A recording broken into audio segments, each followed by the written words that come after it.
Hello बच्चों, देखिए अब हम जो हमारा टॉपिक है ये है सम इम्पोर्टेंट टर्म है, यानी कि हमने कुछ इम्पोर्टेंट टर्म है उनको पढ़ना है। सबसे पहले क्या आया है? Dimensional variables.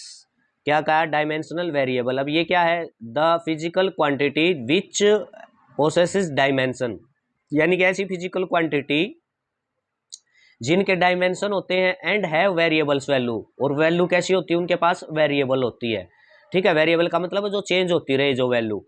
तो डायमेंशनल वेरिएबल्स कौन से होते हैं? ऐसी क्वांटिटी जिनके डायमेंशन तो होते हैं, साथ में उनकी वैल्यू कैसी रखते हैं? वो वेरिएबल्स वैल्यू रखते हैं। फॉर एग्जाम्पल है एरिया।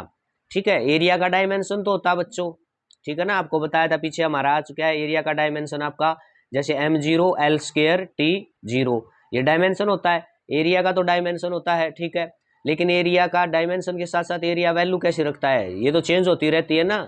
जैसे कम जगह है उसका कम एरिया होगा, ज़्यादा जगह हो जाएगी उसका एरिया ज़्यादा हो जाएगा। इसी प्रकार वॉल्यूम है, वॉल्यूम का डायमेंशन होता है, बट वॉल्यूम आपका हर जगह का अलग अलग होता है। वेलोसिटी भी आपकी चेंज होती रहती है, लेकिन उसका डायमेंशन भी होता है। फोर्स भी आपका कम ज़्यादा हो सकता है, साथ में क्या उसका डायमेंशन होता है। तो कहने का मतलब है ऐसी क्वांटिटी जिनके डायमेंशन तो हैं ही, बट साथ में वैल्यू कैसी रखते हैं? वो वेरिएबल्स वैल्यू रखते हैं। ठीक है, सेकंड कोर्स आ जाएगी डायमेंशन लेस वेरिएबल्स। इसमें क्या बताया है डायमेंशन लेस वेरिएबल में? The physical quantities which have no dimension but have variables value, यानी कि ऐसी फिजिकल क्वांटिटी हमारी बच्चों जिनका कोई डायमेंशन नहीं है, लेकिन वैल्यू क्या है? वैल्यू वो भी वेरिएबल्स रखते हैं। जैसे एंगल है, अब एंगल का कोई डायमेंशन नहीं होता बच्चों, लेकिन इसकी वैल्यू जरूर होती है। जैसे एंगल आपका हो गया 30 डिग्री, 40 डिग्री, 50 डिग्री। ठीक है, तो डायमेंशन नहीं है बट वैल्यू जरूर होती है। जैसे स्ट्रेन है, स्ट्रेन का कोई डायमेंशन नहीं होता बच्चों। ये जो स्ट्रेन है ना, ये आपका जैसे हमने पढ़ भी लिया है, स्ट्रेन आपका आगे भी नेक्स्ट उसमें आएगा यूनिट में अच्छे से, 7th यूनिट में। ये आपका चेंज इन लेंथ, स्ट्रेन होता है आपका change in length by original length. क्या होता है? Change in length original length. अब देखो ऊपर भी आपकी लेंथ आई है यानी डायमेंशनल, नीचे भी आपकी लेंथ आएगी।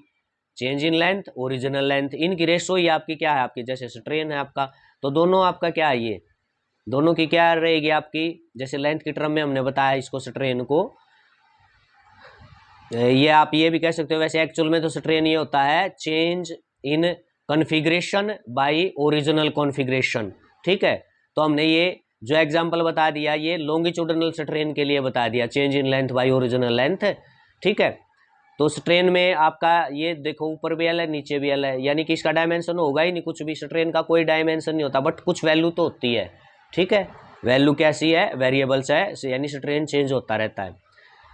नेक्स्ट आपका देख लेते हैं डायमेंशनल कांस्टेंट। क्या है आपका?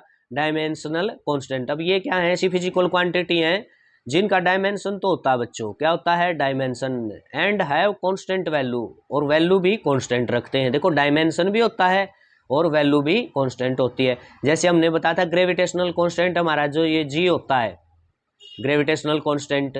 ठीक है, जैसे हमने वहाँ नहीं हमने ग्रेविटेशनल फोर्स को पढ़ा था, तो F = G m1m2/r², ये हमने पढ़ा था। तो इसमें इसका G का डायमेंशन होता है, जो ग्रेविटेशनल कांस्टेंट है इसका डायमेंशन होता है, हमने पीछे इसको पढ़ लिया है। ठीक है, लेकिन वैल्यू क्या रखता है? ये कांस्टेंट रखता है, डायमेंशन भी है और वैल्यू इसकी 6.67 × 10⁻11, ये वैल्यू फिक्स रहती है। तो ऐसी क्वांटिटी होती है उनको डायमेंशनल कांस्टेंट बोलते हैं, यानी जिनके डायमेंशन भी हो और कांस्टेंट वैल्यू हो। फोर्थ देख लेते हैं डायमेंशन लेस कांस्टेंट।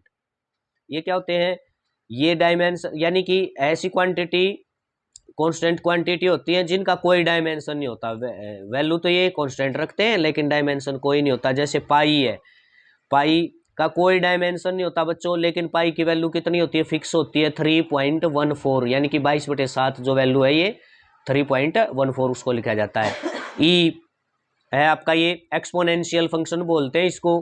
ठीक है, एक्सपोनेंशियल फंक्शन, इसका कोई डायमेंशन नहीं होता लेकिन इसकी वैल्यू 2.71 होती है। ठीक है, तो ये कुछ आपके बच्चों क्या थे? इंपॉर्टेंट टर्म थी, इनको अच्छे से आपने देख लेना है। Okay, thank you.